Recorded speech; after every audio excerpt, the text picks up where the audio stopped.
High court తీర్పిచ్చింది. గత ప్రభుత్వం ఏదైతే ఉందో ఎవరైతే గ్రూప్ 1 ఎగ్జామ్స్ రాశారో 3 లక్షల కుటుంబాలు ఎన్నో సంవత్సరాల నుండి గత 10 సంవత్సరాల నుంచి వాళ్ళు గ్రూప్ 1 ఎగ్జామ్ పెట్టిన ఎగ్జామ్ కూడా పేపర్ లీక్ చేసి వాళ్ళ జీవితాలతో ఆడుకున్న ప్రభుత్వం.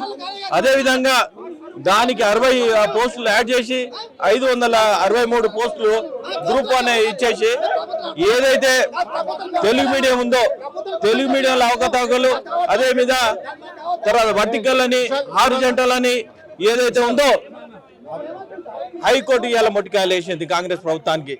ఒకటే చెప్తా ఉన్నాను, ఈ నిరుద్యోగులు ఎవరైతే ఉన్నారో ఇక్కడ రాజకీయాలు చేయడానికి రాలేను. రాజకీయాలు ఏంటంటే 30 లక్షల మంది నిరుద్యోగులు ఉన్నారు. ఈ 30 లక్షల మంది నిరుద్యోగులు ఏదైతే ఉన్నారో ఒక ఆశతోని వాళ్ళు హైదరాబాద్లో ఉంటూ 80% ఒక జాబ్ సాధించుకొని నేను బయటకు వెళ్దామని ప్రపోజల్ చేశారు. వాళ్ళతో ఆడుకుంటా ఉంటే గత ప్రభుత్వం ఆడుకుంటుందని ఈ ప్రభుత్వాన్ని ఎంచుకుంటే 20 నెలలైంది, 22 నెలలైంది. ఇంతవరకు ఏదైతే టీజీపీఎస్ ఉందో ఇక్కడ కూడా సేమ్ అవకతవకలు జరుగుతూ ఉన్నది. అదే యూపీఎస్ ఏదైతే ఉందో union public service commissioner every 6 నెలలకు ఒకసారి జరుగుతూ ఉన్నది. ఎక్కడైనా లీక్లు అవుతున్నాయా, ఎక్కడైనా ఇబ్బందులు అవుతున్నాయా, ఈ గ్రూప్స్ లో ఎవరైతే రాస్తా ఉన్నారో ఈ ఐఏఎస్ ఐపీఎస్ ఐఆర్ఎస్ ఐఎఫ్ఎస్ ఏదైతే ఉందో ఎక్కడ ఏ రోజు ప్రాబ్లం రాలేదు.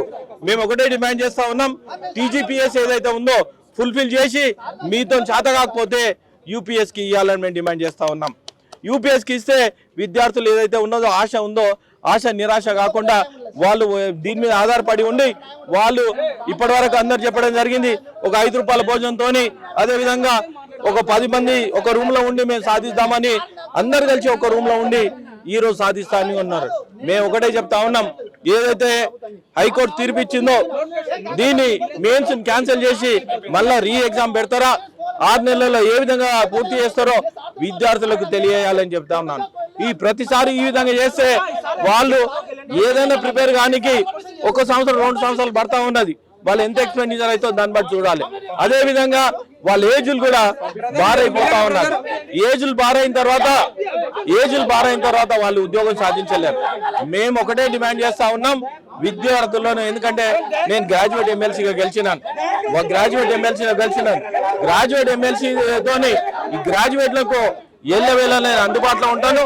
వాళ్ళ ఉద్యోగాలు వచ్చినంత వరకు అర్ధరాత్రి తలుపు తెచ్చి ఉంటానని కూడా నేను డిమాండ్ చేస్తా ఉన్నాను. దీన్ని కూడా కనీసం ఇప్పటికైనా తెలివి తెచ్చుకొని ఈ కాంగ్రెస్ ప్రభుత్వం 80% వాళ్ళకి జాబ్లు ఇవ్వాలి.